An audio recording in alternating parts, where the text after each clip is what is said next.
விஷயம் பார்த்தீங்கன்னா, இந்த கஃப் கலர் அழுக்க ரிமூவ் பண்ணுறது கொஞ்சம் சஃபர் பண்ணுவாங்க.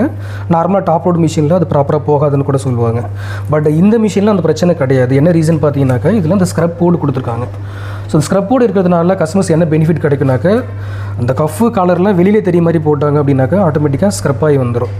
ஸோ அதேமாதிரி இதோட முக்கியமான விஷயம் பார்த்தீங்க அப்படின்னாக்கா, இதில் இருக்கக்கூடிய இந்த லிண்ட் டவர் ஃபில்ட்ரு நீங்கள் ஒரு துணி போட்டு துவைச்சாலும், இல்லை 5 துணி போட்டு துவைச்சாலும், 10 துணி போட்டு துவைச்சாலும், ஸோ இது வந்து துணியில் இருக்கக்கூடிய டிக்கெட்டு, நூல், தூசு, பேப்பர் இதெல்லாம் கலெக்ட் ஆகும்போது உங்களுக்கு வந்து ஈஸியாக இருக்கும்.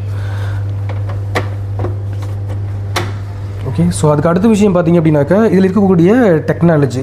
ஸோ இந்தியா கண்டிஷனில் வந்து ஒவ்வொரு இடத்துலையும் வாட்டர் கண்டிஷன் வந்து மாறிக்கிட்டே இருக்குது.